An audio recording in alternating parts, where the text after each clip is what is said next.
Pojďte a poslyšte pověsti dávných časů.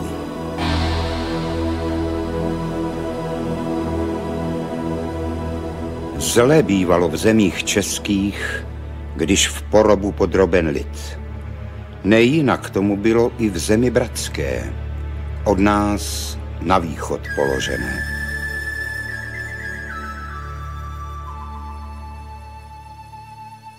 Pověst se předává z pokolení na pokolení vyprávěním a na jazyku pranic nezáleží.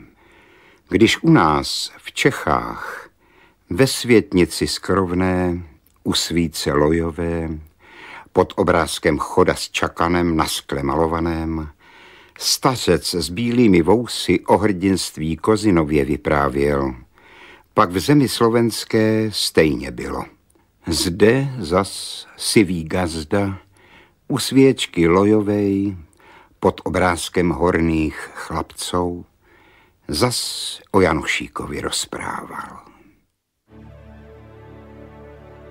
Králova hole nad širými lesy, nad krásnou dolinou horního Hronu, vysoká hora, památná hora, mocný hřbet její bez lesů, volný, proud větru sotva kdy stiší se na té slunečné výši. A v slunci a větru, v mlhách i za hromných bouří sám na Králově holi stojí kamenný stůl, omšený, starý, opuštěn trčí z trávy a vřesu a kosodřeviny. Kdys, už tomu dávno, mýval své hosty a krajina širá kolo hole zvučela pokřiky a hlukem. To, když jsem přicházel sám panovník uherské země, veselý Matěj král. Po jeho smrti však utichla Králova hole a kamenný stůl stál opuštěn dlouho a dlouho. Zatím pod horami, v údolích, v rovinách mnoho se změnilo. V zámcích a kaštelích bujela panská zvůle. V dědinách poroba, nevole. Lidu se dály velké křivdy. Páni, zemané, tiskli ho robotou, panštinou a lapačky nedali poklidně spát urostlým jonákům. Zle bylo, že nemohlo být hůř. Mladý lid ze svého utíkal před trýzní pánů pryč z tiché dědiny do hor. Tam se stali z nevolných horní chlapci. Tam byly lesy jejich komory a karpatské hole, jejich volná pole. V ten smutný čas bývalo zase živo na Králově holi a kolem kamenného stolu sedala zase družina se svým náčelníkem. Nebyl to však král, ale horní chlapec, Janošík z Ťarchové v Hornotrenčínsku a s ním ne magnáti, velkomožní páni v dolmanech a bitých pásech, ale kamarádstvo 11 dobrých chlapců ve vybíjených širákách, v zelených košilkách, v bílých soukených nohavicích se širokými opasky, v krpcích. Vodil tě Janošík po zboji, aby křivdy napravoval, bídných a nešťastných ochraňoval. Bylo mu líto těžko podaného lidu slovenského, z něhož pocházel. A když mu nemohl pomoci, mstil se alespoň. A sebe také. Zkusil od pánů také protivenství a krvavého násilí. On i jeho otec, jenž nevěděl, co je dobře se mít a jenž jenom to přání měl, aby syn měl lepší živobytí nežli on. Proto ho dal synka bystrého a vtipného do škol, jak mu poradil jakýsi příbuzný farář svého povolání. Tak se Janošík učil v Kežmarku prý latině a všemu, aby se stal jednou duchovním. Otec na něj nakládal, sám si od úst utrhuje. Než z toho pohoršil se magnát, jeho vrchnost. Popudil se proto, že starý sedlák chtěl míti synka pánem, že ho chtěl vytrhnout z podanství. I stíhal gazdu, jak mohl.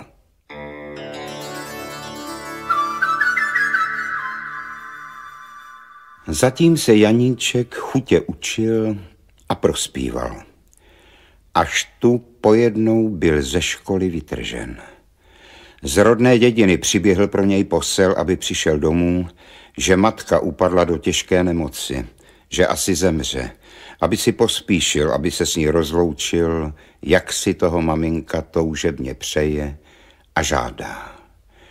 Janošík, bylo mu tenkrát 21 let, vydal se hned na cestu. Jen přišel domů, jen vkročil do izby a s matkou se vítal. Již vcházel za ním osmahlý panský hajduch černých knírů a přísně poroučel, aby zítra ráno přišli na panské sena sušit, starý i mladý, gazda i student. Janošík z té duše zarmoucen nad matkou na smrt nemocnou drába si sotva povšiml. Starý otec rozuměl, ale tentokrát, ač jindy pokaždé na slovo poslechl, váhal. Žena na zhasnutí v každé chvíle může skonati.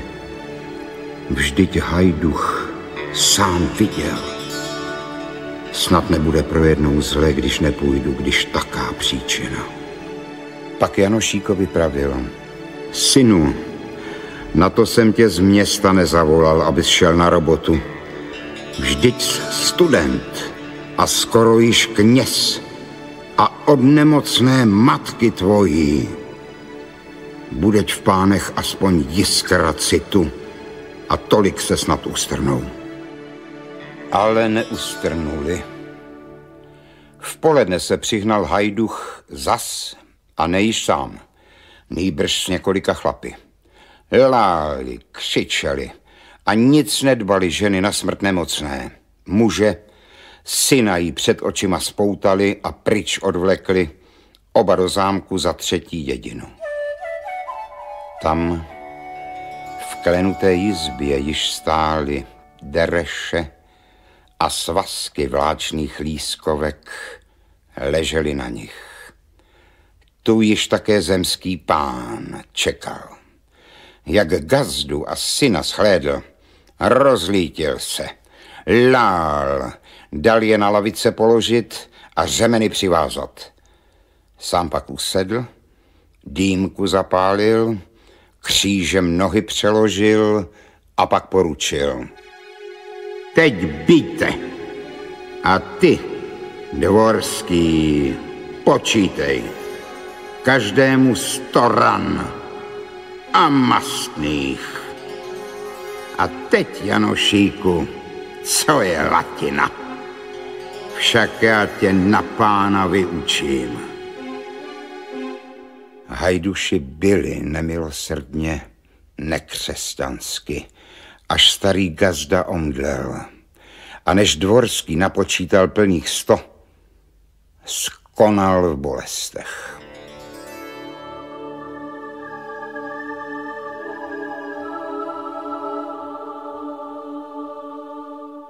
Syn ty rány vydržel, ale že po nich nemohl ani vstát, ani na nohou se udržet, naložili ho na hnojný vůz, mrtvolu s ním a zavezli je domů, do rodné dědiny.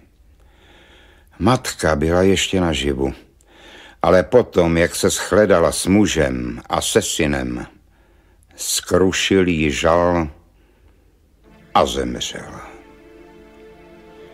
Janošík, jak se trochu sebral a zotavil, zmizel ze vsi.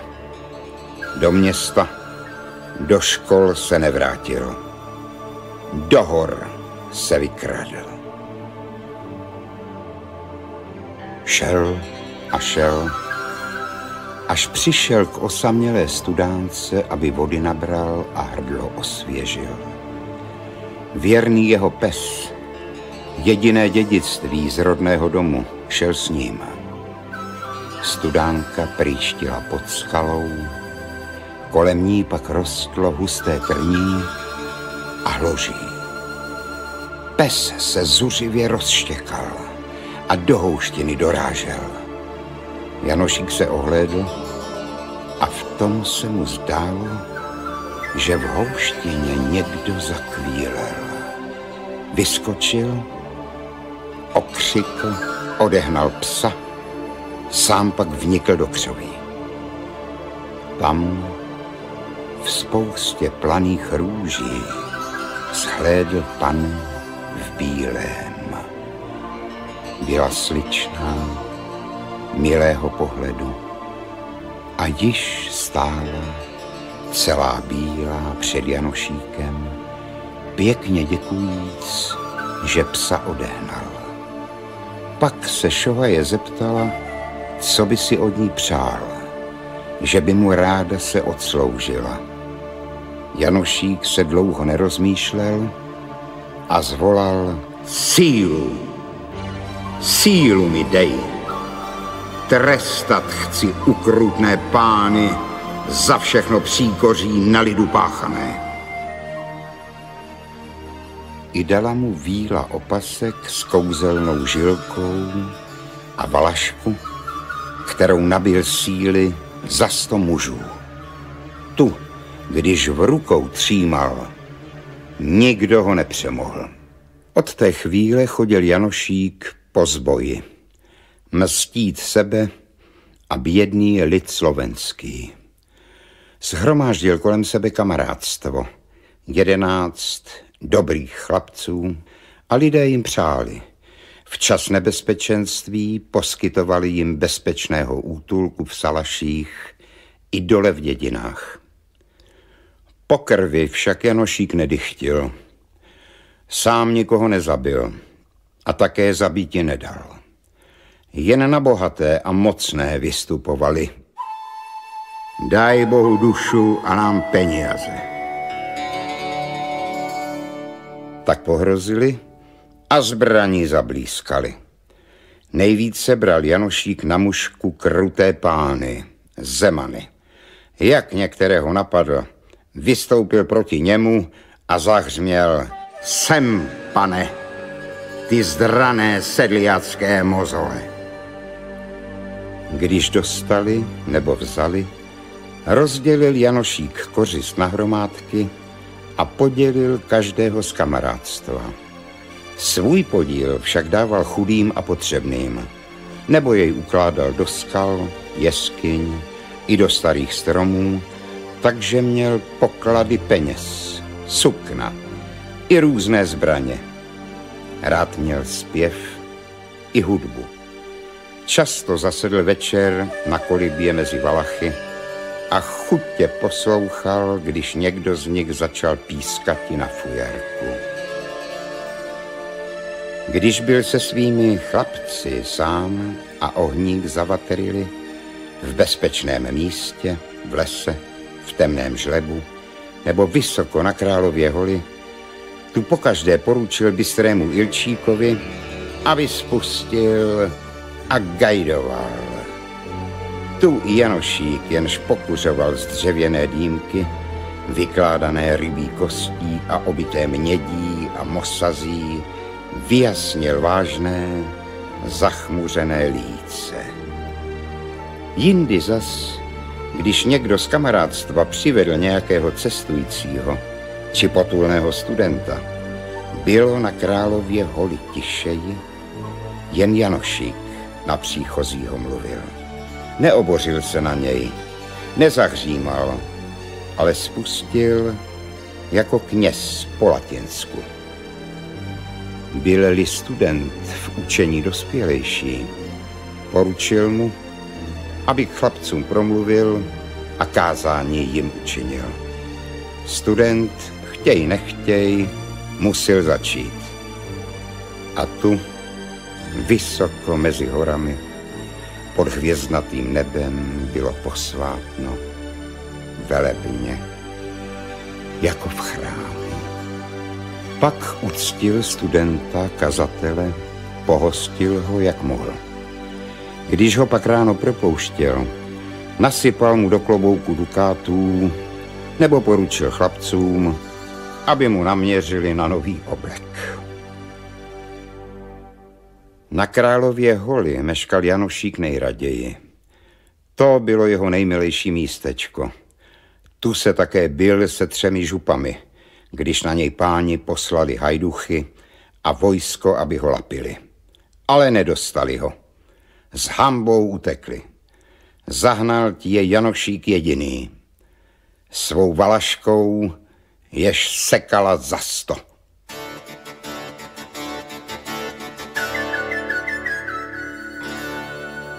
Janošík chodíval také často v přestrojení. Tu jako žebrák se od dědiny k dědině potloukal, tam jako mnich přišel do města, nejednou také na koni, v panském obleku přijel do zámku, dal se uctít, pak sebral, co chtěl, často i spupného pána potrestal a odjel zase s chlapci přestrojenými zasluhy a hajduchy. Byl hned tu, hned tam. Tak chodil po horách kolik let, mstě se pánům, pomáhaje chudým, utiskovaných chráně. Až zrada ho zmohla. Jeho gajdošík, bystrý Ilčík, udal pánům, kde se skrývá a jak by ho mohli lapit. V tom byl tomu zrádci jakýsi gazda nápomocen, zajdášský groš. Ten gazda se s Janošíkem dobře znal. I pozval Janošíka jednou v zimě do svého statku a pro hostě si zrovna zajel. Janošík gazdovi důvěřoval. Vsedl s ním do vozu, netuše z hrady. Když slézali, vzal gazda Janošíkovi mocnou Valašku. A ve stavení číhali již hajduši a vojáci. Jak Janošík vkročil do izby, sklouzl a upadl. Podsypali mu pod nohy hrachu. V tom jakási baba vrásčitá pronikavě vzkřikla: rubejte mu opasek! A hned jeden voják ťal a šťastně tak, že naráz přeťal mocnou žilku v opasku vílou darovaném. Jak žilka pukla, ochabla síla a Janošík se již přesile bez Valašky neubránil. Před soud postavili ho v Liptovském svatém Mikuláši. Tu na smrt ho odsoudili léta páně 1713. dne 13. měsíce března. Vojáky obstoupen, zástupy provázen, bral se k šibenici. Naposled viděl na hory, lesy, naposled boží slunce.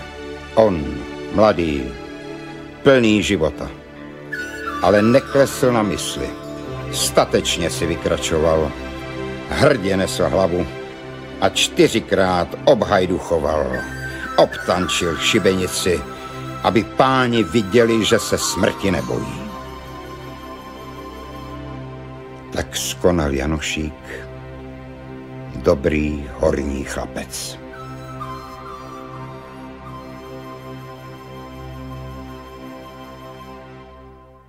A mocná Janošíkova Valaška? Tu páni, jak se jí zmocnili, ukryli. Zavřeli za 7 dveře.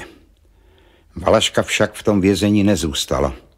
Sama počala rubat do dveří, rubala a rubala, až se prosekala. Když první dveře prosekala, dala se do druhých, pak do třetích a tak se ostatními prosekala. A jak do 7 počala rubat, Janošíka na smrt vedli. A když Valaška 7. dveře prosekala, bylo již pozdě. Janošík byl na pravdě boží. Tu Valaška zmizela do hor, do volných hor, a tam, kde Janošík tak rád meškával, na Králově holi, zaťatá je v topoli. Pověst končí, svíce na stole dohořívá a líto všem dobrého chlapce Janošíka. Tu vypravěč nyní sivý gazda rukou mávne a doloží: 100 bohou, prabohou. To mal za to, že sa svojich Slovákov ujímal. Ale to staré proroctvo, verte, že Janošík príde zas Slovači na pomoc. A pak bude lepšie. Aby len už prišiel.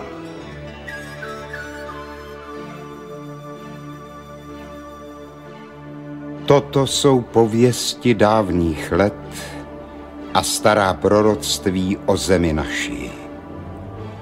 Šťastná buď, ó vlasti milá, síliš se pokolení tvé, ať přemáhá všechna protivenství, ať zachová svaté dědictví, mateřský jazyk i staré, dobré právo své. Mohutniš pokolení tvé prací a nadšením, aby pevno bylo jako skály a vždy plno síly.